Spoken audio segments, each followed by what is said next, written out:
Hi, ako si Jay at itong kwento ko sa abroad. Bali ngayon nga pala is second game nung liga namin dito, which is ayun nga, yung inorganize nung mga Filipino na matatagal na dito. Every Friday, then nag-start siya ng 8:30 PM, then natatapos siya ng almost 12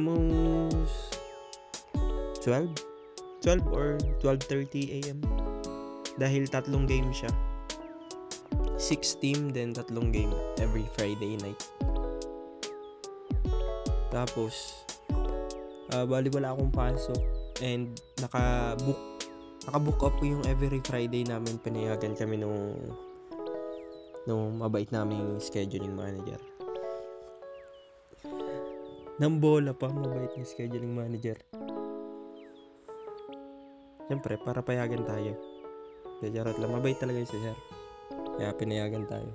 And isa pa, close naman yung store namin for 5 weeks. Kaya ayun. So, yan is, umuna na ako kay boss. Kasi second game pa siya. Ako ay first game Kaya hindi na kami nagsabay. And look, it's 8 PM pero maaraw pa sa labas. Dahil nga spring na, so medyo maliwanag pa. Hindi maaraw, maliwanag pa. And makikisabay lang ulit kami ng ride kay Boss Joshua. Pero hindi pala magdadala sa akin si Boss Joshua. Nalimutan ko yung pangalan ni Idol nakisabay doon si Boss Joshua. And doon na lang din kami nakasabay. Nalimutan ko pangalan ni Bossing Bali, katim din namin siya, and from other team, tinransfer sa amin. Dahil nagkaroon ng switching ng player. Dahil sa sa time availability. Trabaho. Hindi, nga. Yung time slot kasi.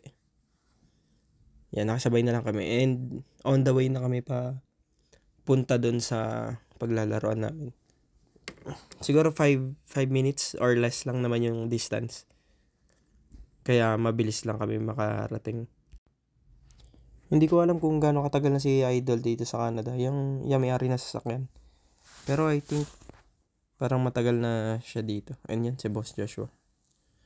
Siguro matatagal na sila dito sa Canada. And then, nandito na kami sa paglalaroan. Kaya sabi ko malapit lang siya. 5 minutes lang. 30 minutes paglakad. Ayan. So kami yung unang dumating. And tapos pangalawa sila Boss Jeff. Kasi si Boss Jeff may hawak ng susi niyan And yan yung court na paglalaroan namin for game number 2. And unti-unti dadami na yung mga darating kasi almost 8:30 na Magsa-set up lang ng konti. Timer, magre-referee, and table, chairs. And then agad kasi hindi pwede magsayang ng oras dahil limited lang yung oras.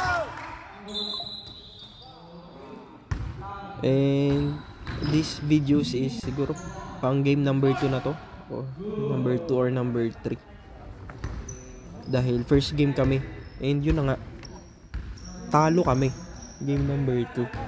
Pero okay lang yun kasi this is for fun lang naman Para lang konting exercise. Pero sobrang ganda ng laban namin sa game. Dahil 61-60 yung naging score. And ang bobo ko, 2 free throw. Sala parehas. Kung may nag-shoot pa lang isa, panalo dapat kami. Kaso ayun na, this is just for fun and game. Kaya okay lang yun.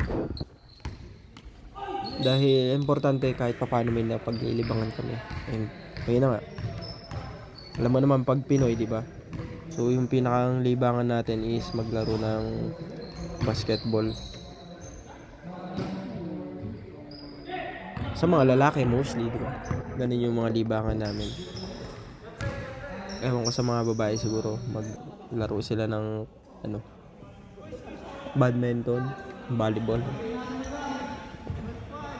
So, yung libangan. Dahil, ay nga, madaming, hindi natin alam, may kanya-kanyang pinagdadaanan ng mga nasa abroad or yan, mga OFW. Kaya yung pagbabasketball, somehow, nakaka-relief ng ano, pag-iisip, nalilibang, nare-refresh, nalilimutan yung mga problema. So, lahat ng yan, sasakyan yan ng mga player. Di ba? Lahat sila may service dyan. Kami nakikisabay lang kami. Buti nga may nasasabayan kami eh. Hindi na namin kailangan mag-taxi. Pero syempre, hindi matatapos ang buong araw nang hindi ako nakapag-garbage check. So, hindi yan good item. Kaya dinedma ko yan. So, yun lang. Bye.